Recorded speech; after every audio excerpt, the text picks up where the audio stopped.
Hey champs, welcome back to my channel. आज हम लोग स्टार्ट करने जा रहे हैं the most awaited series, the organic heuristic series. जिस दिन से मैंने इनऑर्गेनिक की ह्यूरिस्टिक सीरीज लॉन्च की है उस दिन से आप कमेंट करे जा रहे हो कि भैया हमें ऑर्गेनिक की ह्यूरिस्टिक सीरीज चाहिए। क्यों? क्योंकि जिसने भी इनऑर्गेनिक की ह्यूरिस्टिक सीरीज देखी उसने सिर्फ यही कमेंट किया कि भैया एक बार हमने वो सीरीज देख ली, उसके बाद हमारे कोई भी क्वेश्चन गलत नहीं होते हैं। चाहे वो मॉड्यूल के क्वेश्चन हो, चाहे वो टेस्ट में आ रहे हो, चाहे नीट में, अगर वो एनसीईआरटी बेस्ड क्वेश्चन तो वो मेरा गलत नहीं होता है। अब सेम दिक्कत बच्चों को ऑर्गेनिक के साथ आती है क्योंकि वो पढ़ लेते हैं टीचर्स से, क्वेश्चंस लगा लेते हैं, लेकिन दो चीज दिक्कत आती है। एक तो उन्हें याद नहीं रहता है और उन्हें ये समझ नहीं आता है क्या इंपॉर्टेंट है क्या इंपॉर्टेंट नहीं है, और जो इंपॉर्टेंट है उसको याद कैसे रखें। जैसे कि मैंने ये सारी दिक्कतें आपकी इनऑर्गेनिक में ठीक कर दी थी, सेम इस ह्यूरिस्टिक सीरीज के हेल्प से मैं आपकी ऑर्गेनिक की ये दिक्कतें सॉल्व करने यहाँ पे आया हूँ। तो यहाँ पे हम लोग दो चीज कर रहे होंगे। एक तो एनसीईआरटी को कंप्लीट कर रहे होंगे, चाहे वो थ्योरी पॉइंट ऑफ व्यू से हो, कहीं से स्टेटमेंट पूछ ले, कहीं से यार पूछ ले, वो सब कुछ यहाँ कवर होगा। दूसरा हम लोग रिविजन भी करते हुए चलेंगे कि कैसे आपको रिएक्शन कॉपी का यूज करके रिवाइज करना है, क्योंकि बच्चे क्या करते हैं सीधे सीधे रिएक्टेंट देखते हैं, रिएजेंट देखते हैं और प्रोडक्ट लिख देते हैं। उनको लगता है कि ऐसे ही रिवाइज करना होता है और इसीलिए जब क्वेश्चन आता है एग्जाम में उनसे सॉल्व नहीं होता है, क्योंकि एग्जैक्टली तो क्वेश्चन छप के आएगा नहीं। तो क्या वो गलती करते हैं वो भी आप यहाँ समझोगे, और कैसे सिर्फ रिएक्शन कॉपी की मदद से पूरी एनसीईआरटी रिवाइज कर लेनी है वो भी आप यहाँ पे समझोगे। तो मैं आज सीरीज स्टार्ट कर रहा हूँ, ट्राई करूंगा कि मैं 15 मार्च तक इस सीरीज को कंप्लीट कर दूं। और जो भी आज स्टार्ट करेगा वो प्लीज इसको देखना, क्योंकि बहुत मेहनत लगती है। मैंने बैठ के इसको हाईलाइट किया अच्छे से, क्योंकि मैं चाहता था अपनी पुरानी एनसीईआरटी ले आता, लेकिन उसमें मजा नहीं आते आपको। तो मैंने बैठ के अच्छे से अलग अलग कलर से इसको हाईलाइट किया ताकि आपको इंटरेस्टिंग लगे, और इसको अपने दोस्तों के साथ शेयर करो ताकि मेरे को भी एक कॉन्फिडेंस आए कि हाँ लोग देख रहे हैं, मेरे को बनानी चाहिए वीडियो, और सब लोग मिलकर पढ़ो, ठीक है? तब ज्यादा मजा आएगा। तो बिना कोई देरी के वीडियो स्टार्ट करते हैं और रिएक्शन कॉपी से स्टार्ट करते हैं कि कैसे आपको पूरी एनसीईआरटी को रिवाइज करना है रिएक्शन कॉपी का यूज कर। तो स्टार्ट करते हैं। देखो कैसे रिवाइज करना होता है। आप लोग क्या करते हो, सबसे पहले आपको रिएक्शन दिखा, आप देखते हो कि अच्छा रिएक्टेंट क्या है, रिएक्टेंट है इथीन। इथीन में हाइड्रोजन डला हुआ है और किसके प्रेजेंस में डला हुआ है, प्लैटिनम पैलेडियम निकल में। तो आप क्या बना दोगे, इथेन बना दोगे। और आप सोचते हो कि अच्छा मैंने रिवाइज कर लिया, मुझे याद है, आगे चलते हैं।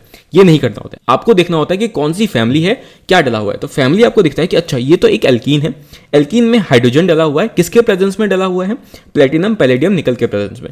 तो इसमें आपको सोचना है कि अच्छा अगर एल्कीन में हाइड्रोजन डलता है in the presence of platinum palladium निकल तो हाइड्रोजनेशन होता था। आपके दिमाग में ये आना चाहिए कि हाइड्रोजनेशन होता था। और इसमें हाइड्रोजनेशन में क्या करते हैं हम लोग, H2 को ऐड करवाते हैं। कैसे ऐड करते हैं, अब ये रिएक्शन कैसे होता है ये आपको पता होना चाहिए। सीधे सीधे आपको डायरेक्ट मेथड याद रखना है कि H2 को कैसे ऐड करना है। आपको कुछ नहीं करना है। जब H2 को ऐड करोगे तो यहाँ पे एक H ऐड करोगे, दूसरा एक H यहाँ ऐड करोगे और ये बॉन्ड को तोड़ दोगे तो आपका बन जाएगा यहाँ पे CH3 सिंगल बॉन्ड CH3। तो आपको बार बार ये बनाना नहीं, आपको बस ये दिमाग में सोचना है कि अच्छा इसको हम लोग H2 को ऐसे ऐड करना है, और जब ऐड करेंगे क्योंकि 4 बॉन्ड तो कांस्टेंट रखना है कार्बन में, तो एक बॉन्ड तोड़ देंगे और आपका ऐसे बन जाता है। अब कोई भी क्वेश्चन हो आपको करना यही चीज है, ठीक है? चाहे एल्कीन पूछ दे, एल्काइन पूछ दे, आपको करना क्या है, पाई बॉन्ड तोड़ना है। अब इसके थ्रू आपको एनसीईआरटी भी रिवाइज करनी है, यहीं से आगे नहीं बढ़ना है। जैसे आपने पहला रिएक्शन देखा, आपके दिमाग में याद आना चाहिए कि एनसीईआरटी में क्या क्या लिखा हुआ है। सबसे पहले तो आपको याद आना चाहिए कि कौन सा रिएक्शन था। तो ये method of preparation of alkene का पहला रिएक्शन था, जो कि अनसैचुरेटेड हाइड्रोकार्बन से बनाते थे थ्रू हाइड्रोजनेशन। तो ये कौन सा रिएक्शन है, हाइड्रोजनेशन रिएक्शन है, जहां पे हाइड्रोजनेशन हो रहा है, मतलब कि H2 का एडिशन हो रहा है। पहला पॉइंट।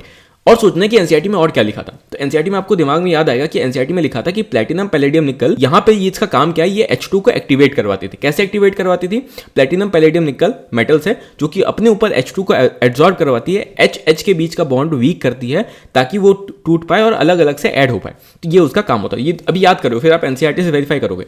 तीसरा पॉइंट आपके दिमाग में याद आना चाहिए कि इसमें जो प्लैटिनम पैलेडियम निकल है, इन तीनों की जो कैटलाइजिंग पावर है वो सेम नहीं है। जो प्लैटिनम पैलेडियम है वो तो लोअर टेम्परेचर्स पे भी काम कर जाती थी, लेकिन निकल जो है उसको हायर टेम्परेचर लगता था। ये तीन चीज अगर आप बोल पाते हो दिमाग में, तब आपको एनसीईआरटी भी याद है, आपको रिएक्शन कैसे काम करता है वो भी याद है। अब आप इसको वेरीफाई करोगे एनसीईआरटी खोल के। तो एनसीईआरटी जब आप खोलते हो आपको दिखता है कि हाँ मैंने क्या सोचा था कि इस रिएक्शन में हम लोग को पाई बॉन्ड तोड़ना है, H2 जोड़ना है। तो पहला पॉइंट मैंने सही सोचा था, ठीक है? अच्छा, दूसरा पॉइंट मैंने देखा कि कैसा रिएक्शन है, हाइड्रोजनेशन रिएक्शन है, तो वो भी मैंने सही सोचा।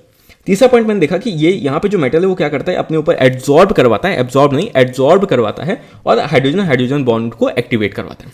ये सारे स्टेटमेंट्स में देखने को मिल सकते हैं, इसलिए मैंने यहाँ पे हाईलाइट किया हुआ है। तीसरा पॉइंट जो आपको देखने को मिलता है वो ये है कि प्लैटिनम और पैलेडियम रूम टेम्परेचर पे भी काम कर जाता है, मतलब लोअर टेम्परेचर पे, क्योंकि अच्छा कैटलाइजिंग पावर दिखाती है वो। लेकिन जो निकल है उसको हायर प्रेशर हायर टेम्परेचर देना पड़ता है काम करवाने के लिए, ठीक है? ये तीन आपने बोला, आपने सोचा था, मतलब आपको याद था एनसीईआरटी, तो आपका ये चीज क्लियर है। ये आप बोलते हो कि हाँ मैंने रिवाइज किया, वो नहीं कि आपने देखा कि इथीन है, इथेन बनाएंगे निकल जाएंगे आगे, ऐसे रिवाइज नहीं होता है, ठीक है? आगे चलते हैं। आगे जाते हैं तो मेरे को एक और रिएक्शन देखने को मिलता है, जो कि है यहाँ पे आपको फिर दिखता है कि अब आप सोचोगे यार ये क्या है, प्रोपीन है, नहीं। अब आप देखोगे हाँ यहाँ पे एक और एल्कीन है, मतलब पाई बॉन्ड यहाँ पे है, फिर वही दिया H2 दिया है और प्लैटिनम पैलेडियम निकल है। आपको क्या पता है कि मेरे को पाई बॉन्ड तोड़ना है।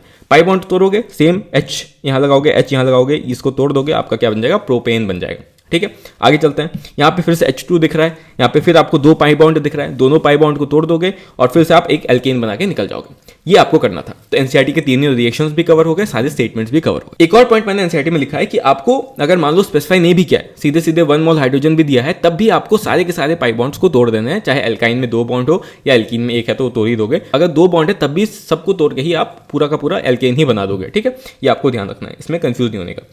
फिर आगे चलते हैं, अगला रिएक्शन देखते हैं। अब 3 रिएक्शन आपने कर दिया, अब आते हैं हम लोग चौथे रिएक्शन पे। तो ये सॉल्व करते करते जब हम लोग चौथे रिएक्शन में पहुंचेंगे तो हम लोग को दिखता है कि अरे यहाँ पे क्या है, मिथाइल क्लोराइड है। फिर गलती की आपने, आपको ये नहीं देखना है कि क्या दिया हुआ है, एग्जैक्टली क्या दिया, आपको देखना है कौन सी फैमिली है। तो आपको दिख रहा है कि अच्छा यहाँ पे एक एल्काइल हैलाइड है, हाइड्रोजन से रिएक्ट हो रहा है, किसके प्रेजेंस में, जिंक और H+। H+ मतलब प्रोटॉन, प्रोटॉन कहाँ से आएगा, एसिड से आएगा। तो यहाँ पे H+ लिखा हो, HCl लिखा हो, बात एक ही है। तो इसमें कंफ्यूज नहीं होना है, दोनों दिमाग में रखना है आपको। ठीक है, अच्छा तो आपको सोचना है कि इसमें क्या करना है। सबसे पहले तो करना क्या है ये आपको याद रखना है। तो आपको करना क्या है, जब भी H2 है, जिंक और HCl के प्रेजेंस में है और यहाँ पे एल्काइल हैलाइड है, तो आपको कुछ नहीं करना है, X हटाओ, H लगाओ। मतलब कि Cl हटाओगे, जो भी हैलोजन है उसको हटाओगे और H को जोड़ दोगे। तो यहाँ पे ये Cl हटेगा और यहाँ पे H जुड़ जाएगा, तो ये बन जाएगा CH3H। मतलब कि आपका क्या बन गया, मीथेन बन गया। ठीक है, सिमिलर तरीके से आगे चलते हैं। तो आगे आपको दिखता है कि C2H5Cl है। ठीक है, यहाँ पे भी क्या करोगे, X हटाओगे, H लगाओगे तो Cl हटेगा और C2H6 बन जाएगा, जो कि फिर से क्या हो गया, इथेन बन गया। यहाँ पे ना ही कार्बन बढ़ रहा है ना ही कार्बन कम हो रहा है, सिर्फ आपको X हटाना है और H लगाना है। सिमिलर रिएक्शन आपको यहाँ दिख रहा है, Cl हटाओगे, H लगाओगे, सेम चीज करनी है। अब इससे पहले कि आप चौथा रिएक्शन जाओ, आपको इन 3 रिएक्शन को करते करते याद आ जाना चाहिए था कि ये एनसीईआरटी में कौन से पार्ट में लिखा था। आपको याद आना चाहिए कि हम लोग method of preparation of alkene अभी देख रहे थे, जिसमें पहला था प्रिपरेशन फ्रॉम अनसैचुरेटेड हाइड्रोकार्बन। दूसरा आपको याद आना चाहिए कि प्रिपरेशन जो था वो एल्काइल हैलाइड से प्रिपरेशन कर रहे थे हम लोग, वही हम लोग यहाँ देख रहे थे। और एल्काइल हैलाइड के प्रिपरेशन में आपको याद आना चाहिए कि उसमें हम लोग सबसे प्रिपेयर कर सकते हैं, लेकिन फ्लोराइड से नहीं कर सकते हैं। क्यों? क्योंकि उसमें R और F का बॉन्ड जो है वो काफ़ी स्ट्रांग होता है, बॉन्ड एनर्जी काफ़ी स्ट्रांग होती है, इसलिए उसको ब्रेक करने में काफ़ी दिक्कत आती है, इसलिए उससे हम लोग एल्कीन नहीं बना सकते। ये आपके दिमाग में सबसे पहले स्ट्राइक करना चाहिए। सेकंड पॉइंट जो मैंने यहाँ पे एनसीईआरटी में ऐड करके लिख दिया है वो ये है कि रिएक्टिविटी ऑर्डर। ये मैंने इसलिए लिखा है क्योंकि एनसीईआरटी में तो नहीं है, लेकिन मैंने लिखा क्यों है, मैंने लिखा इसलिए है क्योंकि एग्जाम्पलर में इसका एक क्वेश्चन है। ठीक है, इसलिए आपको याद होना चाहिए कि यहाँ पे एल्काइल हैलाइड का रिएक्टिविटी ऑर्डर कैसे होगा। अब देखो, अगर RF रिएक्ट नहीं कर रहा है मतलब RF का सबसे कम होगा, उससे ज्यादा RCl का होगा, फिर RBr का होगा, RI का होगा। क्यों ऐसा क्यों? क्योंकि देखो बॉन्ड जितना ज्यादा एटम बड़ा होते जाएगा, बॉन्ड उतना वीक होगा और जल्दी से टूट के निकलेगा। क्योंकि हमें यहाँ पे क्या चाहिए कि हैलोजन टूटे और H ऐड हो। तो तोड़ने में आसानी कब होगी, जब एटम बड़ा होते जाएगा, इसलिए ये रिएक्टिविटी का ऑर्डर आता है। ठीक है, समझ आ गई चीज।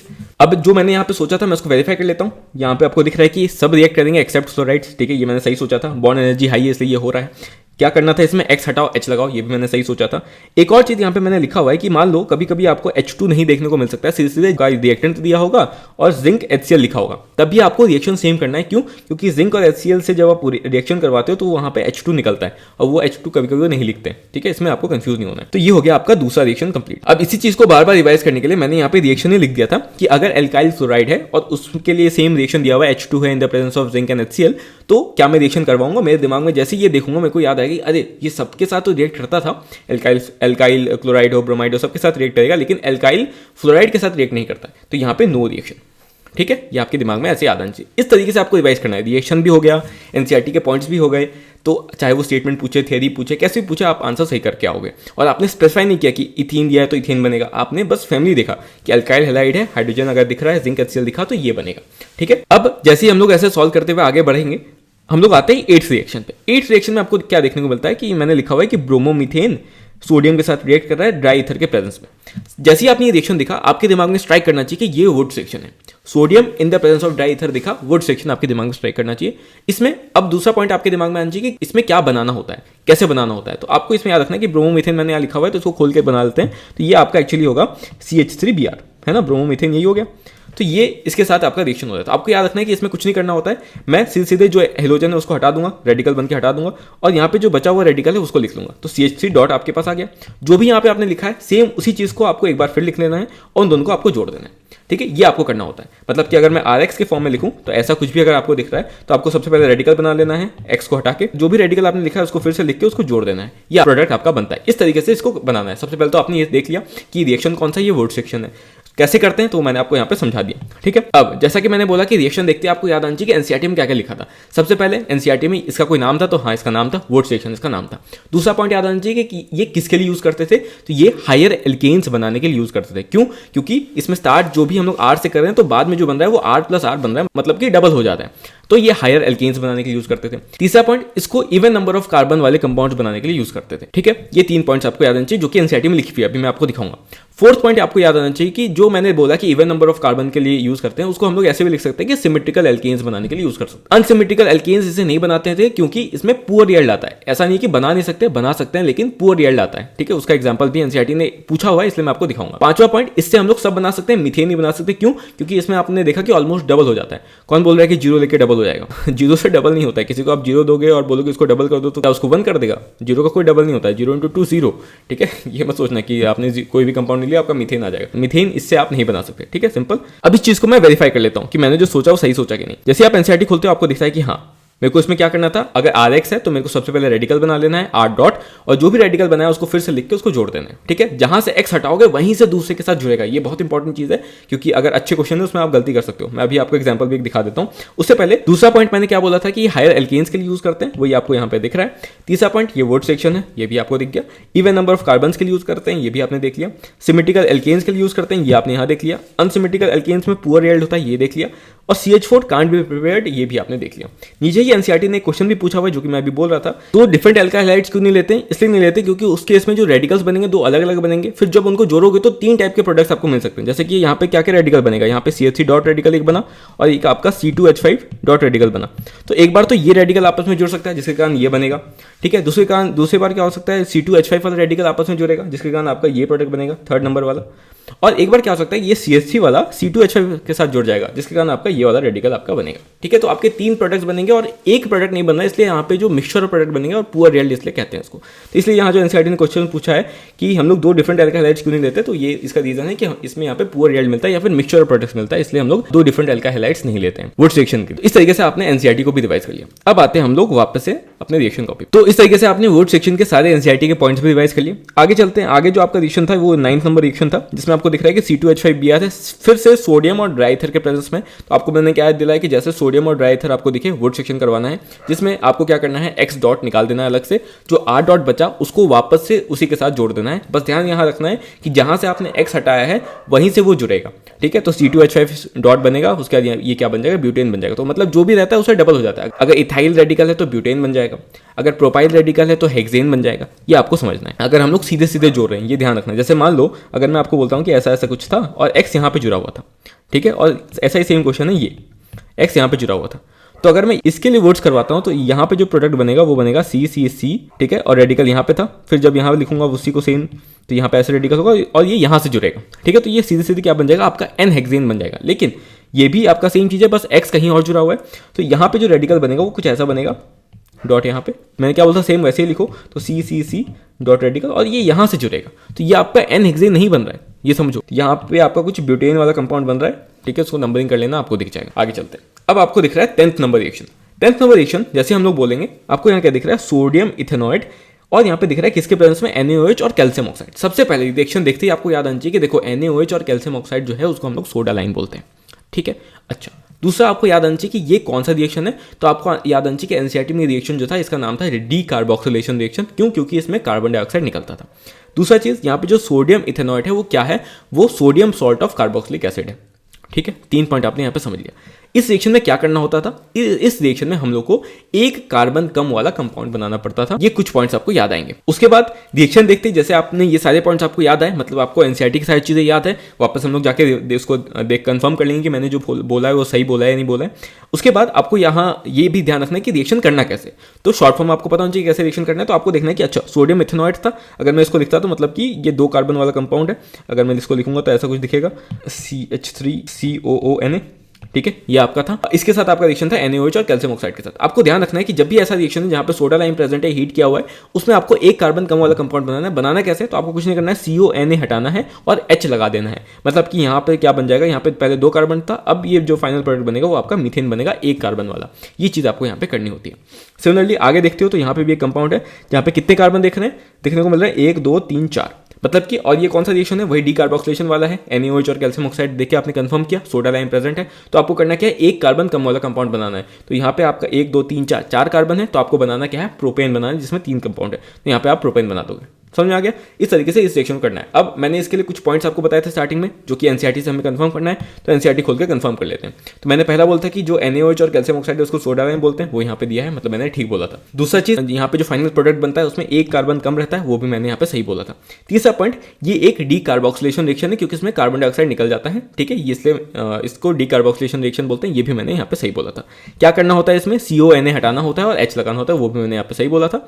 और एक पॉइंट जो कि मैंने एक्स्ट्रा यहाँ पे लिखा हुआ है कि इसमें इंटरमीडिएट जो है वो कार्बो एनाइन है, इसलिए लिखा हुआ है क्योंकि एग्जाम्पलर में एक कार्बन आयन की स्टेबिलिटी का क्वेश्चन था, ठीक है। ऐसे आपको कहीं भी कार्बन आयन के जिक्र जो है पूरे आपके ऑर्गेनिक एनसीईआरटी में बहुत कम देखने को मिलता है, इसलिए कार्बन आयन की स्टेबिलिटी पूछी हुई, तो आप यहाँ पे ध्यान रखना कि इस वाले केस में जो इंटरमीडिएट है वो कार्बन आयन, ठीक है। और स्टेबिलिटी कैसे वो अरेंज करते हैं वो तो आपने जीओसी में सीखा है, बाकी मैं अपना करवाऊंगा जब जीओसी करवाऊंगा, ये आप यहाँ पे ध्यान रखना। फिर आगे चलते हैं, आपको यहाँ पे इंडेक्स क्वेश्चन देखने को मिलता है, उसको सॉल्व करते हैं क्योंकि ये डायरेक्ट क्वेश्चन आपका आ सकता है। क्या बोला है, sodium salt of which acid will be needed for the preparation of propane, right chemical equation for the reaction, ठीक है। यहाँ पे बोला है ऐसा कौन सा सोडियम सॉल्ट लें, किस एसिड का, ताकि हम लोग प्रोपेन बना पाए। तो आपको जैसे ही दिखा कि सोडियम सॉल्ट ऑफ एसिड, आपको याद आना चाहिए तो डीकार्बोक्सिलेशन रिएक्शन की बात कर रहे हैं, और उसमें हम लोग का जो प्रोडक्ट है वो जो बनता था वो ऐसा बनता था कि हम जो हमारा इनिशियल रिएक्टेंट है उससे एक कार्बन कम होकर फाइनल प्रोडक्ट बनता था। तो मतलब अगर हमें फाइनल प्रोपेन चाहिए तो उससे पहले जो रिएक्टेंट है उसमें एक कार्बन ज़्यादा होना चाहिए, मतलब कि जो हम लोग यहाँ पे एसिड लेंगे वो ब्यूटेनोइक एसिड लेंगे, ना कि प्रोपेनोइक एसिड लेंगे, क्योंकि एक कार्बन हमें ज़्यादा होना पड़ेगा, इसलिए जो आंसर होगा वो आपका ब्यूटेनोइक एसिड होगा, ठीक है, सिंपल। अच्छा, ऐसा क्वेश्चन आपका डायरेक्टली नीट में पूछा जा सकता है। आगे चलते हैं, फिर से अपना रिएक्शन कॉपी खोलते हैं और आगे रिएक्शन देखते हैं। डीकार्बोक्सिलेशन रिएक्शन के बाद जब हम लोग आगे चलते हैं तो हमें 12th वाला रिएक्शन देखने को मिलता है, जिसमें आपको देखने को मिलता है कि अच्छा यहाँ पे फिर से सोडियम सॉल्ट है एक कार्बोक्सिलिक एसिड का CH3COONA, ठीक है, और H2O दिया हुआ है और इलेक्ट्रोलाइसिस लिखा हुआ है। तो आप क्या बोलोगे, अच्छा ये तो फिर से डीकार्बोक्सिलेशन करवाना होगा क्योंकि CH3COONA में तो वही करते थे। नहीं, अब यहाँ पे दोनों चीज़ सेम है, लेकिन आपको डिसाइड जो है वो रिएजेंट के हिसाब से करना है। यहाँ पे रिएजेंट जो था वो सोडा लाइम था और हीट किया हुआ था, लेकिन यहाँ पे आपको कोई कुछ ऐसा दिख रहा है, नहीं ऐसा नहीं, यहाँ पे इलेक्ट्रोलाइसिस है, मतलब कि आपको यहाँ पे कुछ और बनाना होगा। क्या बनाना होगा, अब इसमें क्या करना होगा ये आपको याद होना चाहिए। इसमें आपको सेम वुड्स के जैसा करना होता है, बस वहाँ पे आप X हटा के रेडिकल बनाते थे, यहाँ पे आप CONA को हटा के अपना रेडिकल बनाओगे और उसको जोड़ दोगे, मतलब कि इसमें भी ये पूरा हट जाएगा, CH3 डॉट बनेगा और CH3 डॉट को आपस में फिर से एक बार लिख के आप जोड़ दोगे, ठीक है। ये आपको करना होता है, मतलब सेम प्रोडक्ट आपका वुड्स जैसा बनाना है, बस वहाँ X हटाते थे, यहाँ पे COONA हटाना है आपको। दूसरा, ये रिएक्शन देखते ही आपको याद आना चाहिए कि एनसीईआरटी में क्या क्या लिखा हुआ है। तो एनसीईआरटी में लिखा हुआ था कि इस रिएक्शन में हमें करना है COONA को हटाना है और जो भी अपना रेडिकल बचा उसको एक बार लिख के जोड़ देना है, मतलब सेम वुड्स की तरह करना है। तो जो जो वुड्स की प्रॉपर्टीज थी वो सारी यहाँ पे फॉलो होगी, मतलब कि यहाँ पे इवन नंबर ऑफ कार्बन बनाते हैं हम लोग, इसको भी मीथेन के लिए अप्लाई नहीं कर सकते हम लोग, सिमेट्रिकल एल्केन्स के लिए यूज़ कर सकते हैं इसको। ये सारे पॉइंट्स तो आपके रिपीट होंगे। दूसरा पॉइंट याद आना चाहिए कि ये रिएक्शन जो इसका नाम क्या है, क्या इसका कोई नाम था, जैसे उसका नाम तो वुड्स था, इसको क्या बोलते हैं, इसको बोलते हैं हम लोग कोल बेस इलेक्ट्रोलाइसिस रिएक्शन, ठीक है। अच्छा, ये आपके पॉइंट्स याद आ गए, तो आपको सोचना चाहिए कि और कुछ था कि एनसीईआरटी में, तो हाँ आपको याद आएगा कि एनसीईआरटी में कुछ मैकेनिज्म सा दिया हुआ था, उसमें आपको याद आएगी अच्छा कैथोड और एनोड की बात की गई थी। तो ध्यान आपको ये रखना है कि कैथोड पे क्या निकल रहा है और एनोड पे क्या निकल रहा है। तो आपको याद रखना है कि एनोड ए से है तो एनोड पे आपका एल्केन निकलता है, वेरी इंपॉर्टेंट, बहुत आराम से वो पूछ लेगा कि जो एल्केन बन रहा है कोल बेस इलेक्ट्रोलाइसिस में वो कहाँ पे निकल रहा है, एनोड पे कि कैथोड पे, तो एनोड पे निकल रहा है। याद रखने का trick, A for anode, A for alkane, ठीक है। अच्छा, दूसरा पॉइंट, कैथोड पे क्या निकल रहा है, तो कैथोड पे कोई गैस निकलेगा, कौन सा गैस निकल रहा है, H2 गैस निकल रहा है, ठीक है, सिंपल। तो ये आपने पॉइंट्स एनसीईआरटी कवर कर लिया। मेरे को अब क्या करना है, वेरीफाई करना है एनसीईआरटी खोल के। तो जैसे मैं एनसीईआरटी यहाँ पे खोलता हूँ, मेरे को दिखता है कि हाँ जो कोल बेस इलेक्ट्रोलाइटिक मेथड मैंने नाम सोचा था वो एकदम सही था। यहाँ पे जो सॉल्ट है वो सोडियम का भी हो सकता है, पोटेशियम का भी हो सकता है, ये भी आपको ध्यान रखना है कि जरूरी नहीं कि CH3COONA ही हो, CH3COOK भी हो सकता है, ठीक है, ये आपको ध्यान रखना है। दूसरा पॉइंट मैंने देखा था कि इससे इवन नंबर ऑफ कार्बन वाले कंपाउंड्स बनाते हैं, एकदम सही सोचा था।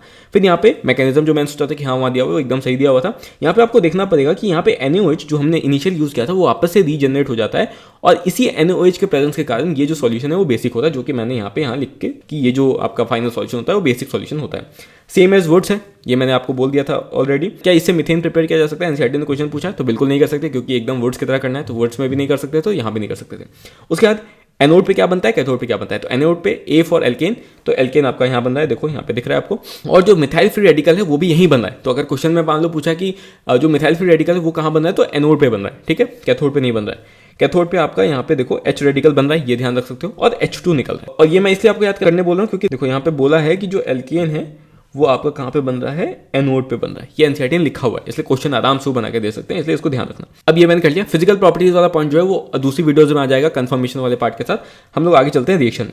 तो अगला रिएक्शन आपको देखने को मिलता है सब्स्टिट्यूशन रिएक्शन। उसके लिए हम लोग पहले तो यहाँ से करेंगे नहीं, एनसीईआरटी पहले नहीं करना, हमें पहले रिएक्शन देखना है और उसके थ्रू याद करना है।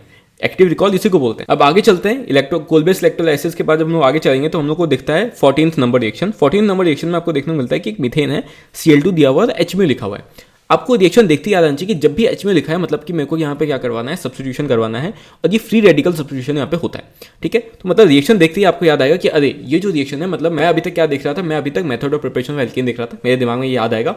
अब मैं केमिकल रिएक्शन ऑफ एल्केन देख रहा हूँ, जिसमें पहला रिएक्शन सब्स्टिट्यूशन का था।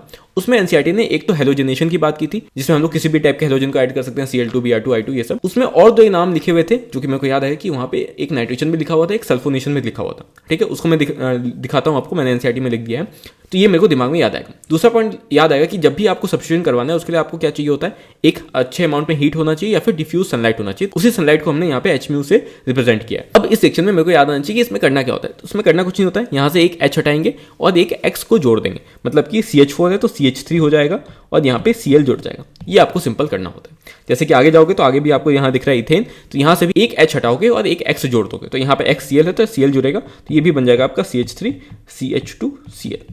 अब ये तो सिंपल था, यहाँ पे Cl जोड़ने का एक ही पोजीशन था, चाहे आप यहाँ जोड़ते बात आपकी एक ही होती। अब आपको कभी कभी डिसाइड भी करना पड़ सकता है कि कहाँ जोड़ें, तो उसके लिए अब एनसीईआरटी ने एक्जैक्टली आपको नहीं समझाया। एनसीईआरटी ने क्या बोला हुआ है, सिंपल कि 3 डिग्री 2 डिग्री 1 डिग्री, मतलब कि आपको 3 डिग्री पोजीशन पे पहले जोड़ना है, सबसे ज़्यादा स्टेबल होता है, फिर 2 डिग्री 1 डिग्री। लेकिन अगर ध्यान से आप जब कंसेप्ट में जाओगे, जो कि उन्होंने क्वेश्चन भी पूछा हुआ है इधर उधर, और ये एनसीईआरटी में ना होकर भी एनसीईआरटी में है, इसलिए लोग क्वेश्चन पूछ सकते हैं इससे इजिली। तो ये है कि अगर आप ब्रोमीन को ऐड करवा रहे हो तब तो आप सीधे 3 डिग्री देखोगे, जहां आपको 3 डिग्री दिखा वहीं पे आप ब्रोमीन ऐड कर दोगे। लेकिन अगर आप क्लोरिनेशन कर रहे हो तो उस केस में आपको याद रखना पड़ता है कि 1 degree ratio 2 degree ratio 3 degree का अगर मैं लिखता हूँ रेट, वो होता है आपका 1 रेशियो 3.8 रेशियो 5, ठीक है। इसका यूज करके आप कैलकुलेट करते हो। कैसे कैलकुलेट करते हो, आपको कुछ नहीं करना होता है। अगर आपका कोई भी कंपाउंड है, मान लो मैं यहाँ पे बनाता हूँ एक कंपाउंड, ये कंपाउंड मैंने बना दिया। अब मेरे को इसमें देखना है कि मैं कहाँ पे Cl को जोड़ूं, ठीक है। मेरे को ये देखना है Cl को कहाँ जोड़ूं। Cl को जोड़ने का पोजीशन एक तो ये हो सकता है या फिर एक ये हो सकता है, क्योंकि अगर मैं और कहीं पे जोड़ूंगा तो वो सेम इसके तरह ही हो जाएगा, ठीक है। अच्छा, मेरे को डिसाइड करना है कहाँ जोड़ना है, तो मेरे को देखना होगा कि 1 डिग्री कार्बन का क्या रेट आ रहा है, 2 डिग्री के लिए क्या रेट आ रहा है, 3 डिग्री के लिए क्या रेट आ रहा है। तो रेट कैसे पता करना है, आपको सीधे हाइड्रोजन गिनना है। 1 डिग्री वाले हाइड्रोजन कितने, पहले मैं 1 डिग्री के लिए देख लेता हूँ। तो देखो 1 डिग्री यहाँ पे है, ये कार्बन 1 डिग्री है, तो इस पे जितने भी हाइड्रोजन होंगे वो 1 डिग्री हाइड्रोजन होंगे। तो इस पे कितने हाइड्रोजन है 1 डिग्री, 3 है, क्योंकि एक बॉन्ड ये बना चुका है, बाकी 3 बॉन्ड ये हाइड्रोजन के साथ बनाएगा। तो 3 हाइड्रोजन यहाँ पे, 3 यहाँ पे, 3 यहाँ पे, और सारे 1 डिग्री है, तो मतलब कि 1 डिग्री हाइड्रोजन आपके पास है। और 1 डिग्री हाइड्रोजन के लिए जो रेट है वो 1 है, तो 9 × 1 आप करोगे तो आपका क्या आ रहा है, 9 आ रहा है। अब 2 डिग्री की चेक करोगे तो 2 डिग्री यहाँ पे कहीं पे है, तो 2 डिग्री कार्बन ही नहीं है, तो हाइड्रोजन कहाँ से होगा, तो उसके लिए चेक ही नहीं करोगे। 3 डिग्री आप देखते हो तो 3 डिग्री आपका ये रहा, इसमें कितने हाइड्रोजन है, 3 बॉन्ड ये बना चुका है कार्बन के साथ, तो एक ही हाइड्रोजन होगा, तो मतलब एक ही हाइड्रोजन, तो 1H है। और रेट क्या है 3 डिग्री के लिए आपका 5 है, तो 1 × 5 करोगे तो 5 आया। तो अब 9 बड़ा है कि 5 है, तो 9 ज़्यादा बड़ा है, इसलिए आप यहाँ पे 3 डिग्री पे ऐड नहीं करते हो, 1 डिग्री पे ऐड करते हो। इसलिए जो आपका मेजर प्रोडक्ट है वो आपका ये वाला है, ना कि ये वाला, ठीक है। तो आपका जो फाइनल आंसर होगा वो आपका होगा ये, मतलब Cl जो है आप यहाँ पे ऐड करोगे। वही अगर सेम क्वेश्चन मैं पूछता ब्रोमिनेशन के लिए, तो आप आंख बंद करके जो आंसर है वो 3 डिग्री पे लगा देते Br।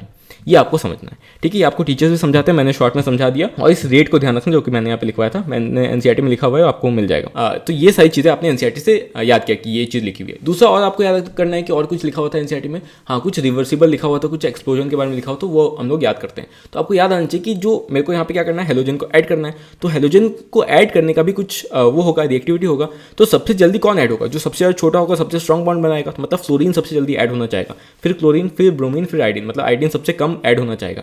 इसलिए एनसीईआरटी ने 2 पॉइंट लिखा हुआ है कि फ्लोरीन का एडिशन जो है वो बहुत ज़्यादा एक्सप्लोजन वाला है, उसको कंट्रोल करना बहुत मुश्किल हो जाता है। और आयोडीन का एडिशन है वो बहुत स्लो होता है और रिवर्सिबल रिएक्शन होता है। और उसी रिवर्सिबल रिएक्शन को बचाने के लिए हमें ऑक्सीडाइजिंग एजेंट्स का HNO3 HiO3 का यूज करना पड़ता है, ताकि जो HI वहाँ पे बन रहा है उसको वापस से I2 में कन्वर्ट कर दे और रिएक्शन रिवर्स में ना जाए, ठीक है। ये चीज़ें मैंने बैठ के याद की, ये रिएक्शन देखते ही मैंने ये सब रिकॉल किया, तब मुझे एनसीईआरटी याद है। अदरवाइज कोई मतलब ही नहीं है रिएक्शन कॉपी का। रिएक्शन कॉपी जो आप सोचते हो ना कि रिएक्टेंट देखा और प्रोडक्ट लिख दिया वो हो गया, नहीं, इसके थ्रू आप एनसीईआरटी याद करो। अगर आप एनसीईआरटी की लाइन बाय लाइन बोल पा रहे हो, मतलब आप सब कुछ, तब आपका ऑर्गेनिक स्ट्रॉन्ग हुआ है, ऐसे स्ट्रॉन्ग नहीं हुआ है।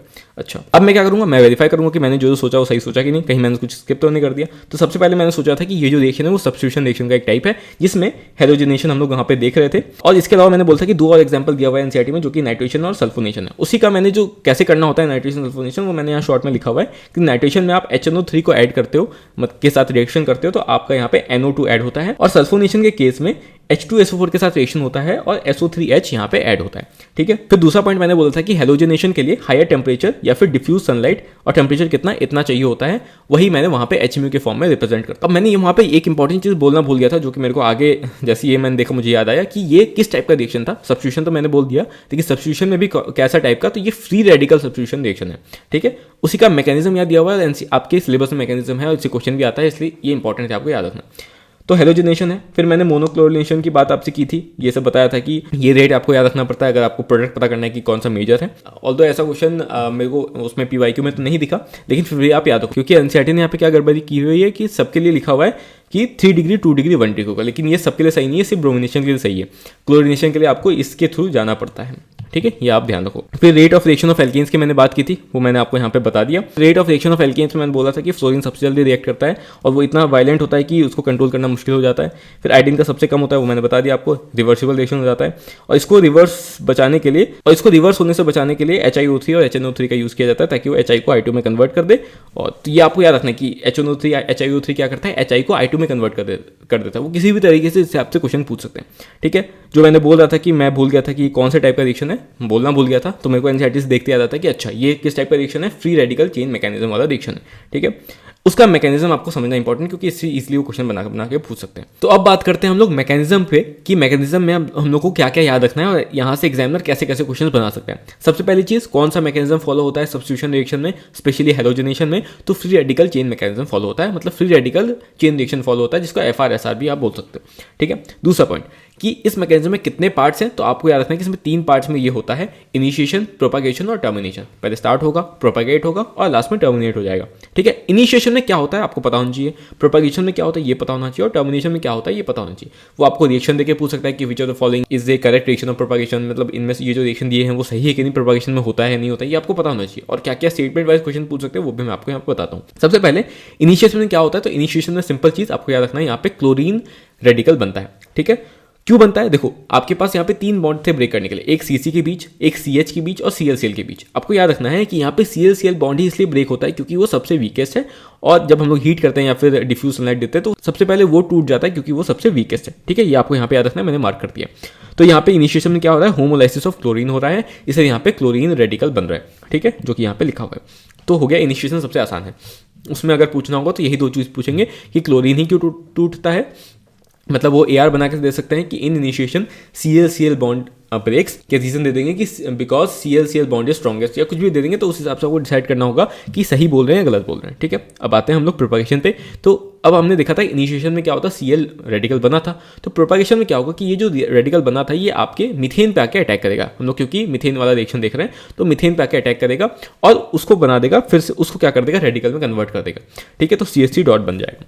अब क्योंकि मिथेन पे अटैक हुआ था तो उसको बदला तो लेना होगा, तो ये जो मिथाइल रेडिकल है वो क्या करता है कि Cl जिससे बना था उसके खानदान पे अटैक कर देता है, मतलब कि Cl2 से Cl रेडिकल बना था, तो ये मिथाइल रेडिकल Cl2 पे अटैक करके वापस से क्या बना देता है, CH2Cl बना देता है और वापस से Cl रेडिकल बनवा देता है। अब जिसने स्टार्ट किया था ये जंग वो वापस से रीजनरेट हो गया, तो ये फिर से चालू होगा, इसीलिए इसको प्रोपागेशन स्टेप भी बोलते हैं, क्योंकि ये चलते जाता है जब तक टर्मिनेशन नहीं होगा। तो पहले तो ये जितनी चीज मैंने बताई आपको कहानी की तरह याद होना चाहिए कि इसमें 2 स्टेप हो रहा है। पहले जो Cl डॉट बना था इनिशिएशन वाले स्टेप में, वो CH4 पे अटैक करता है और CH3 रेडिकल बना देता है। CH3 रेडिकल वापस से Cl2 पे अटैक करके CH3Cl बनाता है और साथ ही साथ Cl डॉट मतलब Cl रेडिकल को फिर से रीजनरेट कर देता है, ठीक है। अच्छा, तो मतलब कि रिएक्शन में आपको याद रखना है कि यहाँ पे एक CH3Cl बन रहा है। आगे यहाँ पे तो पूछेंगे कि ये CH3Cl कहाँ बनता है, तो आपको याद रखना है प्रोपागेशन। एक इंटरेस्टिंग चीज़ जो लोग मिस कर देते हैं वो ये है कि CH3Cl एक और जगह बन रहा है, वो जो कि टर्मिनेशन में है, तो ये भी आपको ध्यान रखना है। तो अगर ऑप्शन में हुआ कि किस स्टेप में बनता है, तो ऑप्शन में अगर प्रोपागेशन और टर्मिनेशन दोनों है तो दोनों आपके आंसर आ जाएंगे, क्योंकि वहाँ पे भी बन रहा है। अच्छा, अब ये जो आपने ऊपर देखे स्टेप्स A और B, ये आपके मेन स्टेप्स है जो कि प्रिंसिपल प्रोडक्ट्स जनरेट करते हैं। इसके अलावा भी कुछ स्टेप्स है, जैसे कि आपने ऊपर देखा था कि CH3Cl तो बनता ही है, साथ ही साथ अगर उसमें फिर से Cl2 जुड़ेगा तो CH2Cl2 बन जाएगा, ऐसे ऐसे करते CCl4 तक जाता है। सेम उसी चीज़ को समझाने के लिए इन्होंने बोला है कि जो अलग प्रोडक्ट्स बनते हैं वो भी प्रोपागेशन स्टेप्स में ही बनते हैं, जो कि यहाँ पे इन्होंने करके दिखाया हुआ है, तो वो भी आप देख लेना एक बार। ये इतना इंपॉर्टेंट नहीं है, लेकिन हाँ अगर ये बना के देते हैं रिएक्शन, ये सारे रिएक्शन देते हैं, मान लो आपको दिया हुआ है ये रिएक्शन और ये रिएक्शन, और साथ ही साथ एक और रिएक्शन घुसा दिया और बोल रहे हैं कि इनमें से कौन सा रिएक्शन जो है वो प्रोपागेशन स्टेप का नहीं है, तो आपको ध्यान रखना है कि ये वाला स्टेप जो है वो प्रोपागेशन का नहीं है, जहाँ पे ये सब जो बन रहा है ये सारे प्रोपागेशन स्टेप है। तो इस तरीके से आपको ध्यान रखना है, बस मैं बता रहा हूँ क्वेश्चन कैसे बना सकते हैं। अब आते हैं हम लोग टर्मिनेशन पे।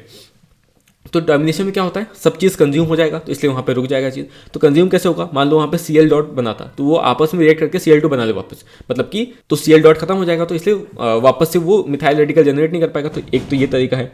दूसरा तरीका है कि जो मिथाइल रेडिकल बना था वो आपस में जुड़ के इथेन बना ले और फिर से वो खत्म हो जाए, इसलिए इस तरीके से टर्मिनेट हो सकता है। या फिर CH3 डॉट Cl डॉट के साथ मिलकर CH3Cl बना ले और ऐसे भी खत्म हो सकता है। तो ये स्टेप है जहाँ पे CH3Cl जो कि प्रोपगेशन में बन रहा था वो टर्मिनेशन में भी बनता है। ठीक है, दूसरा पॉइंट आपको याद रखना जो कि यहाँ पे बोला भी है कि फॉर्मेशन ऑफ इथेन को टर्मिनेशन वाला स्टेप एक्सप्लेन करता है। मतलब कि अगर हम लोग हेलोजिनेशन करवाते हैं मीथेन का तो उसमें इथेन भी बनता है। तो क्वेश्चन पूछते हैं कि इथेन कैसे बनता है, इथेन आपके टर्मिनेशन स्टेप में बनता है और कैसे बनता है वो आपको यहाँ पे दिख रहा है। ठीक है, ये चीज़ आपको समझनी है। और ये तो मैंने बोला था कि CH3Cl यहाँ पे भी एक प्रोडक्ट है जो कि आपके टर्मिनेशन स्टेप में बन के आता है। ठीक है, तो ये सारे पॉइंट जो कि मैंने हाईलाइट किया आपको याद रखना, क्योंकि डायरेक्टली किसी भी तरीके से आपसे क्वेश्चन पूछ सकते हैं, चाहे स्टेटमेंट के फॉर्म में, AR के फॉर्म में, अलग अलग रिएक्शन दे देंगे, पूछेंगे कौन सा सही है कौन सा गलत है। ठीक है, आगे चलते हैं, अगला रिएक्शन देखते हैं जो कि कंबशन है। कंबशन सिंपल है, आपको ये सारे कुछ भी फॉर्मुलाज याद रखने की जरूरत नहीं है, आप डायरेक्टली बैलेंस करना आपको आता है, बैलेंस कर लेना और आपका आंसर आ जाएगा। इसमें आपको कुछ भी याद नहीं रखना है, आपको याद रखना है कि कंबशन में कंप्लीट ऑक्सीडेशन होता है। दूसरा पॉइंट याद रखना है, या आप बोल सकते हैं कि हमें पता है कि एल्केन जो है मेनली फ्यूल्स की तरह यूज होते हैं।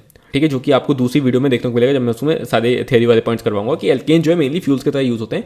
मान लो ये AR आ गया जिसमें पहला एसर्शन हो गया कि alkanes are used as fuels, जो कि सही है।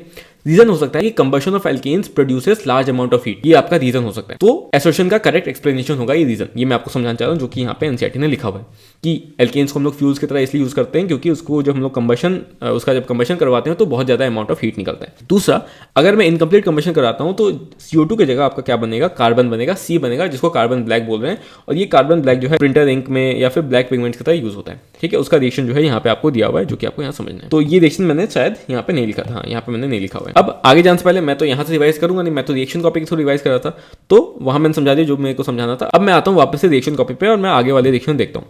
तो रिएक्शन कॉपी में मेरे को दिखता है कि 16 नंबर रिएक्शन में बोला है कि मीथेन है। ठीक है, मीथेन है मतलब कि एल्केन है, ऑक्सीजन के साथ रिएक्शन हो रहा है, किसके प्रेजेंस में, कॉपर 523 केल्विन और 100 ATM। जैसे मैं ये देखता हूँ मेरे को याद आनी चाहिए कि अरे ये तो कंट्रोल ऑक्सीडेशन का एग्जांपल है, जहाँ पे डिपेंड करता है कि क्या रिएजेंट है उसके अकॉर्डिंग प्रोडक्ट बनता है। तो यहाँ पे मेरे को याद करना है, सीधे सीधे आपको याद रखना है कि कॉपर 523 केल्विन और 100 ATM अगर लिखा हुआ है और ऑक्सीजन के साथ रिएक्शन है किसी भी एल्केन का, तो आपको बना देना है एल्कोहल। ठीक है, क्या बनाना है आपको, एल्कोहल बना देना है। जो भी आपका जितने नंबर ऑफ कार्बन है, कार्बन बढ़ाना नहीं है, उस पर आपको OH लगाना है, मतलब H हटाओ OH लगाओ, तो CH3OH, मतलब ये क्या बन गया, मिथेनॉल बन गया। ठीक है, अच्छा दूसरे रिएक्शन में आते हैं। दूसरा रिएक्शन जैसे आप देखोगे तो आपको याद आना चाहिए, हाँ ये भी आपका कंट्रोल ऑक्सीडेशन का एग्जांपल है, जहाँ पे ऑक्सीजन तो ऐड हो रहा है और आपके जो रिएक्टेंट है वो भी सेम है, लेकिन depending on the reagent product आपका वेरी करेगा। यहाँ पे आपका रिएजेंट क्या है, यहाँ पे रिएजेंट है आपका मोलिब्डेनम ऑक्साइड, और इसमें जब भी हम लोग ऐड करते हैं, जब भी मोलिब्डेनम ऑक्साइड ऐड होगा आपका, तो आपको क्या बनाना है, एल्डिहाइड बनाना है। तो जहां कॉपर के प्रेजेंस में आप एल्कोहल बना देते, अब आप मोलिब्डेनम ऑक्साइड के प्रेजेंस में एल्डिहाइड बनाओगे और कार्बन आपको इंक्रीज नहीं करना है। तो आपका एक कार्बन वाला आपको एल्डिहाइड बनाना होगा, तो एक कार्बन वाला एल्डिहाइड क्या होता है, HCHO होता है। ठीक है, वो आपको यहाँ पे बना देना है। ठीक है, कार्बन आपको इंक्रीज नहीं करना है। दूसरा, फिर तीसरा रिएक्शन पे आते हैं, जो कि यहाँ पे आपको एल्केन दिख रहा है, जहाँ पे आपको एल्केन देखने को मिल रहा है, ऑक्सीजन है, और रिएक्शन इस बार किसके साथ हुआ है, मैंगनीज एसीटेट के साथ ऑक्सीडेशन हुआ है। उसके लिए आपको सिंपल याद रखना है कि जैसे मेरे को दिख रहा है कि यदि यहाँ पे CH2COOH की तरह कुछ है, मतलब कुछ एसिड है, तो आपको कार्बोक्सिलिक एसिड ही बना देना है, क्योंकि आपको यहाँ पे एसिड दिख रहा है, आप क्या बनाओगे, कार्बोक्सिलिक एसिड बना दोगे। कार्बन आपको फिर इंक्रीज नहीं करना है, 2 कार्बन है तो 2 कार्बन वाला कार्बोक्सिलिक एसिड बना देना है। तो आपको सीधे सीधे CH3C 2 ही कार्बन रखना है और OH, ये आपका बन गया, एसिटिक एसिड आपका बन गया। ठीक है, अगर 3 होता तो आप प्रोपेनोइक एसिड बनाते, 4 होता तो ब्यूटेनोइक एसिड बना देते। ठीक है, आपको याद क्या करना है कि अगर ऐसा मैंगनीज एसिटेट देखने को मिल रहा है, क्योंकि इसमें खुद से एसिड आ रहा है, तो आपको एसिड वाला चीज़ बनाना है। बाकी इन दोनों का आप याद कर लेना कि अगर कॉपर दिख रहा है तो अल्कोहल बनाना है, और मोलिब्डेनम ऑक्साइड देखने को मिल रहा है तो आप एल्डिहाइड बनाओगे। सिंपल। फोर्थ और जो लास्ट है कंट्रोल ऑक्सीडेशन का पार्ट, वो ये देखने को मिलता है आपको।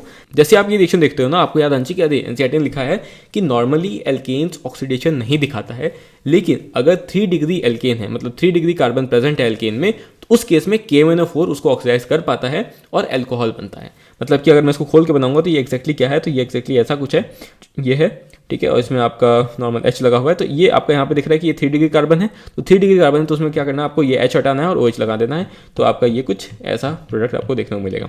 ठीक है, वही आपको एनसीईआरटी ने यहाँ करके दिखाया। तो सब मैं वेरीफाई कर लेता हूँ कि हाँ, जो मैंने सोचा था कि ये कंट्रोल ऑक्सीडेशन का एग्जाम्पल है, तो मैंने बिल्कुल सही सोचा था। इसमें आपको 4 एग्जाम्पल देखने को मिल रहा है, जो कि मैंने ऑलरेडी एक्सप्लेन कर दिया आपको। थियरी पॉइंट में आपको जो ऑलरेडी याद रखना था उसमें ये वाला था कि एल्केन जो है वो रेजिस्ट करता है ऑक्सीडेशन को, लेकिन अगर उसको टर्शियरी हाइड्रोजन देखने को मिल जाता है, मतलब कि टर्शियरी कार्बन देखने को मिल जाए तो उस पर टर्शियरी हाइड्रोजन होगा, तो वो अल्कोहल में ऑक्सीडाइज हो जाता है। किसके प्रेजेंस में? KMnO4 के प्रेजेंस में। तो अगर इसमें 2 डिग्री हाइड्रोजन होता या 2 डिग्री कार्बन होता और KMnO4 होता तो आप यहाँ लिखते हैं नो रिएक्शन, ठीक है, क्योंकि यहाँ पे 3 डिग्री था इसलिए आपने यहाँ पे रिएक्शन करवाया। आगे चलते हैं अपने रिएक्शन कॉपी में। फिर मेरे को दिखता है 20 नंबर रिएक्शन, जिसमें आपको क्या दिख रहा है कि अच्छा यहाँ पे एक एल्केन है और इसको रिएक्ट किया है एनहाइड्रस एल्यूमिनियम क्लोराइड और HCl के प्रेजेंस में, ठीक है। अच्छा, तो आपको याद आना चाहिए कि अरे ये रिएक्शन कौन सा था। मेरे को याद आएगा कि ये जो रिएक्शन था ये आइसोमेराइजेशन वाला रिएक्शन है, ठीक है। आपको याद करना है, ये एक बार में याद नहीं होगा, जब आप बार बार करोगे तो आपको याद आएगा कि ये जो रिएक्शन है किसका रिएक्शन है? आइसोमेराइजेशन वाला रिएक्शन है, जिसमें आपको कुछ नहीं करना होता है। जो भी आपका एल्केन दिया हुआ है उसमें आपको ब्रांचिंग कर देनी होती है। तो यहाँ पे आपको हेक्सेन देखने को मिल रहा है, तो हेक्सेन की ब्रांचिंग करोगे तो ये कुछ ऐसा देखने को मिलेगा, 1 2 3 4 5, एक को उठा के यहाँ लगा दो, या फिर 1 2 3 4 5 और उठा के यहाँ पे लगा दो। दोनों आपके प्रोडक्ट्स बन सकते हैं, वही आपके एनसीईआरटी ने यहाँ करके दिया हुआ है, ठीक है। क्या दिया हुआ है कि जब भी आपका एनहाइड्रस एल्यूमिनियम क्लोराइड और HCl के साथ रिएक्शन हो रहा है किसी एल्केन का, ब्रांच चेन बना देना है, आइसोमराइज कर देना है। तो वही यहाँ पे किया हुआ है, देखो 2 मिथाइल पेंटेन और 3 मिथाइल पेंटेन, ये आपको याद रखना है। दोनों ही मेजर प्रोडक्ट्स यहाँ पे बना के दिए हुए। आगे चलते हैं, बिना एनसीईआरटी को देखिए कि आगे क्या लिखा है। हमें आगे रिएक्शन के थ्रू रिवाइज करना है, तो रिएक्शन के थ्रू रिवाइज करने के लिए हम लोग देखते हैं आगे क्या दिया है। तो आगे आपको दिखता है कि 21 नंबर रिएक्शन में कुछ ऐसा दिया हुआ है, मतलब ये भी एल्केन ही है, मैंने बस घुमा के लिखा हुआ है। और किसके प्रेजेंस में रिएक्शन हो रहा है? ये क्रोमियम ऑक्साइड, वेनेडियम ऑक्साइड या फिर मोलिब्डेनम ऑक्साइड के प्रेजेंस में रिएक्शन हो रहा है, ठीक है। किसके, और इसमें क्या कंडीशन दी हुई? तो 773 केल्विन है, 10 से 20 ATM प्रेशर है। जैसे आप ये रिएक्शन देखोगे ना, आपको याद आना चाहिए, अरे एनसीईआरटी ने बोला था कि अगर 6 कार्बन या 6 कार्बन से ज़्यादा वाला एल्केन है और उसमें ये सारी कंडीशंस हैं, मतलब कि क्रोमियम ऑक्साइड या फिर वेनेडियम ऑक्साइड या कोई भी एक प्रेजेंट है और ये कंडीशंस दी हुई है, तो उस केस में मेरे को बेंजीन के डेरिवेटिव्स बनाने होते थे। मतलब अगर 6 कार्बन है तो बेंजीन बन जाएगा, 7 कार्बन है तो बेंजीन बना के एक हम लोग ब्रांच लगा देंगे। जैसे कि अगर 6 कार्बन से ज़्यादा है तो मैं पहले बेंजीन बनाऊंगा, ठीक है, उसमें क्योंकि 7 कार्बन था तो एक ब्रांच लगा दूंगा, ठीक है। ये आपको करना होता है बेसिकली, ठीक है। तो ये इस रिएक्शन में क्योंकि 1 2 3 4 5 6 है तो सीधे सीधे आपका बेंजीन बन जाना था, तो ये आपका नहीं बनता, सीधे आपका बेंजीन बनता। तो ये आपको याद आना चाहिए। और अब आपको याद रखना है कि अब आपको याद करना है कि एनसीईआरटी में और क्या लिखा था। तो आपको याद है कि एनसीईआरटी में लिखा था कि इस रिएक्शन को हम लोग बोलते हैं एरोमेटाइजेशन रिएक्शन या फिर इसको रीफॉर्मिंग रिएक्शन भी बोलते हैं, ठीक है। दूसरा एनसीईआरटी ने ये लिखा था कि एनसीईआरटी ने पूछा हुआ एक क्वेश्चन नीचे कि अगर हेप्टेन दिया हुआ है आपको, मतलब 7 कार्बन वाला कंपाउंड है, तो आप क्या बनाओगे? तो आपका बनता है टॉल्विन। टॉल्विन आपका इसी का नाम है जो मैंने अभी बनाया था, बेंजीन पे एक CH3 लगा हुआ है तो इसको टॉल्विन बोलते हैं। ये आपको याद होना चाहिए, ठीक है। ये देखो, अब मैं देख लेता हूँ क्या मैं कहीं एनसीईआरटी से कुछ भूल तो नहीं रहा हूँ, तो मैं देखता हूँ। तो आपने एनसीईआरटी, जैसा मैंने बोला था कि एनसीईआरटी कहती है कि एरोमेटाइजेशन रिएक्शन में क्या होता है कि जब भी 6 या उससे ज़्यादा कार्बन वाले कंपाउंड्स है और ये कंडीशन दिया हुआ है जो मैंने अभी स्पेसिफाई किया था, तो आपको, हाँ मैं यहाँ भूल गया था कि इस रिएक्शन में क्या होता है, इस रिएक्शन में डीहाइड्रोजनेशन होता है। ये मैं बोलना भूल गया था, ये बहुत इंपॉर्टेंट है, पूछ लेंगे कि एरोमेटाइजेशन रिएक्शन में क्या हो रहा है। डीहाइड्रोजनेशन हो रहा है, डीहाइड्रोजनेशन हो रहा है, डीकार्बोक्सिलेशन हो रहा है। तो आपको याद रखना है कि डीहाइड्रोजनेशन हो रहा है, ठीक है। यहाँ पे हाइड्रोजन अलग हो रहे हैं, तभी तो यहाँ पे डबल बॉन्ड आ रहा है, समझ रहे हो। ये तो डबल बॉन्ड कहाँ से आएगा। अच्छा, दूसरा मैंने यहाँ बोलता कि रिफॉर्मिंग इसका अलग से नाम है और इसमें आपको बेंजीन और उसके होमोलॉग्स या उसके डेरिवेटिव्स बनाने होते हैं। वही एग्जांपल यहाँ जो मैं बोल रहा था, एन हेप्टेन दिया है तो क्या बनेगा, तो एन हेप्टेन दिया है तो टॉल्विन बनेगा, या फिर उल्टा बोल सकते हैं कि टॉल्विन बना था एरोमेटाइजेशन करने के बाद, तो मेरा मेन एक्स जो था, जो जिससे मैंने स्टार्ट किया था वो क्या था। तो आपको याद रखना है कि अच्छा टॉल्विन बना है, मतलब कि टॉल्विन में कितने कार्बन है आपको ये देखना है। तो टॉल्विन में आपको दिखने को मिल रहा है कि 6 तो बेंजीन के कार्बन हो गए और एक जो CH3 लगा उसका, मतलब 7 कार्बन जो इनिशियल होगा वो हेप्टेन होगा। ये आपको बस याद रखना है, मतलब इस तरीके से आप आंसर कर सकते हो। आगे चलते हैं, अगला रिएक्शन देखते हैं। तो अगला रिएक्शन कुछ नहीं है, वही सेम रिएक्शन जो मैंने अभी बोला, हेप्टेन वाला वही दिया हुआ है, इसके आगे कोई रिएक्शन नहीं है। मतलब अब आपको जाना है वापस एनसीईआरटी में, देखना है कि कुछ छूटा तो नहीं। तो आपको देखने को मिलता है हाँ यहाँ पे 2 और रिएक्शन दी हुई है, रिएक्शन विद स्टीम और पायरोलाइसिस।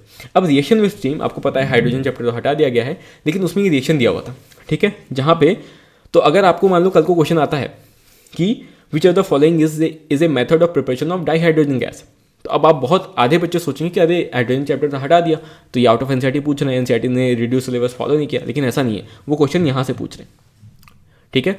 मतलब आपके ऑर्गेनिक से पूछ रहे हैं, जिसमें दिया हुआ है कि ये वाला जो मेथड है मीथेन से हाइड्रोजन गैस बनाने वाला मेथड इंडस्ट्रियल मेथड है हाइड्रोजन प्रिपरेशन का, जिसमें हम लोग मीथेन को स्टीम के साथ रिएक्ट करवाते हैं निकल के प्रेजेंस में। तो आपका CO+H2 बनता है। H2 यहाँ पे गैस है जो कि हमें चाहिए था, और CO+H2 को हम लोग वाटर गैस बोलते हैं। ये मैं बता देता हूँ, क्या पता आपसे पूछ ले। ठीक है, ये आपको ध्यान रखना है, बस इतना ध्यान रखो, आपका काम हो जाएगा। तो अगर मैं पूछता हूँ कि which of the following is use for preparation of industrial preparation of hydrogen, तो आपको याद रखना है कि मीथेन यूज करते हैं। ठीक है, लास्ट रिएक्शन पायरोलाइसिस, आपको याद रखना है, नाम में ही है पायरो और लाइसिस, मतलब हीट देंगे तो टूटेगा। किसमें टूटेगा? हायर एल्केन जो है, छोटे छोटे एल्कीन्स और एल्कीन्स में टूट जाते हैं, मतलब हायर एल्केन से लोअर एल्केन्स और लोअर एल्कीन्स बन जाते हैं। ठीक है, ये आपको ध्यान रखना है। एल्काइंस की बात नहीं है, तो अगर स्टेटमेंट कभी आता है कि क्या क्या बनेगा, तो ध्यान रखना है कि लोअर एल्केन्स और लोअर एल्कीन्स बन रहा है। कैसा रिएक्शन है इसमें? डिकम्पोजिशन हो रहा है, तो फ्रेगमेंट टूट रहे हैं, तो यही डिकम्पोजिशन रिएक्शन है। ठीक है, इतना ध्यान रखो। पायरोलाइसिस को और क्या बोलते हैं? क्रैकिंग भी बोलते हैं।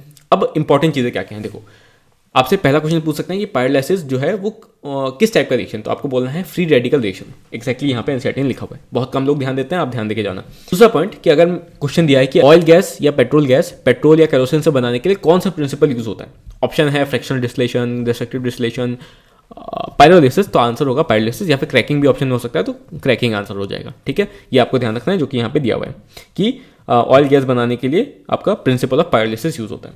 ठीक है, चौथा पॉइंट कि केरोसिन ऑयल में कौन सा कॉन्स्टिट्यूएंट रहता है, तो आपका याद रखना है डोडेकेन आपका कॉन्स्टिट्यूएंट है केरोसिन ऑयल का, और उसको जब हम लोग हीट करते हैं तो आपके क्या क्या चीज़ निकलते हैं, तो हेप्टेन और पेंटीन निकलता है। ये आपको ध्यान रखना है। अगर आपसे कोई पूछता है कि केरोसिन का क्या क्या कॉन्स्टिट्यूएंट है, और ऑप्शन में आपका हो सकता है saturated hydrocarbon, unsaturated hydrocarbon, aliphatic hydrocarbon, तो आंसर एलिफेटिक होगा। क्यों? क्योंकि आपको यहाँ देखने को मिल रहा है कि यहाँ पे सैचुरेटेड तो है ही, साथ ही साथ अनसैचुरेटेड कंपोनेंट्स भी हैं इसके केरोसिन के, क्योंकि उसका कंपोनेंट क्या है? डोडेकेन है, उसको अगर आप ब्रेक करते हो तो उसमें एल्केन भी आ गया, एल्कीन भी आ गया, तो इसलिए आप आंसर उसका ब्रॉड दोगे जो कि एलिफेटिक आंसर सही हो जाएगा। ठीक है, ये आपको ध्यान। एक और इंपॉर्टेंट चीज़, मान लो आपको कल को रिएक्शन देखने को मिलता है जहाँ पे एक एल्केन है और प्लेटिनम पैलेडियम निकल दिया हुआ है और उसमें हीट किया हुआ है, आपको पूछता है प्रोडक्ट क्या है, अब मान लो ऑप्शन में दिया हुआ है C12H28, बहुत लोग उसको क्या पता मार दे आंसर। क्यों? क्योंकि उनको दिख रहा है कि प्लेटिनम पैलेडियम निकल में तो हम लोग को हाइड्रोजनेशन करवाना होता था। पहले तो चीज़ ये देखो, वो एल्कीन के लिए होता था या फिर एल्काइन के लिए। एल्कीन में आप हाइड्रोजन ऐड नहीं करते हो, ठीक है, क्योंकि वो ऑलरेडी पहले तो बैलेंस से कहाँ पे हाइड्रोजन ऐड करोगे। दूसरा पॉइंट, और बॉन्ड कहाँ से तोड़ोगे। ठीक है, तो बस ये मेरे को समझाना था, यहाँ पे हाइड्रोजन से मत करा देना, वही मैंने यहाँ पे लिखा हुआ है। बाकी सारे पॉइंट्स मैंने यहाँ पे कवर कर दिए हैं। आपको एक ये पॉइंट ध्यान रखना था कि डोडेकेन से टूट के क्या बन रहा है? हेप्टेन और पेंटीन बन रहा है, मतलब एल्केन भी बन रहा है, एल्कीन भी बन रहा है, तो एलिफेटिक हाइड्रोकार्बन बोलोगे कि एलिफेटिक हाइड्रोकार्बन से केरोसिन बना होता है। बाकी सारे पॉइंट्स मैंने कवर करवा दिए। इस तरीके से आपने पूरा का पूरा एल्केन डिवाइस कर लिया, किसके थ्रू? बस ये 22 रिएक्शन के थ्रू। 22 रिएक्शन आपने देखे, पूरी एनसीईआरटी कवर कर ली, सारे स्टेटमेंट्स देख लिए, सारे रिएक्शन देख लिए, और अगर आप जैसे मैंने अभी बोला वैसे अगर आप बोल पाते हो तो आपको ये पूरा चैप्टर याद है, अदरवाइज आपको याद नहीं है। अगर आप सीधे रिएक्टेंट से प्रोडक्ट लिखते थे और कहते थे कि मुझे अभी भी मेरे से क्वेश्चन सॉल्व नहीं हो रहा है, तो आपसे क्वेश्चन सॉल्व नहीं होगा। ठीक है, आपको इस तरीके से रिवाइज करना होता है। ठीक है, अब सेम इस तरीके से 2-3 बार इस वीडियो को देखो, उसके बाद आप खुद से इस तरीके से रिवाइज करने बैठ जाना। आपको 10-15 मिनट लगेगा एक एक चैप्टर को रिवाइज करने में, जब आप 2-3 बार कर लोगे। ठीक है, मिलते हैं नेक्स्ट वीडियो के साथ, तब तक के लिए टेक केयर। और वीडियो अच्छा लगा तो वीडियो को शेयर करो, क्योंकि काफ़ी मेहनत लगता है। मैंने उसको हाईलाइट किया, यहाँ पे जाके समझाया, टाइम लगा, रिकॉर्डिंग किया, कट किया, फिर उसके बाद अपलोड किया, टाइम लगता है, तो उसको शेयर करो दोस्तों के साथ। मैं बस आपसे इतना ही चाहता हूँ। चलो बाय बाय, मिलते हैं नेक्स्ट वीडियो के साथ, तब तक के लिए टेक केयर।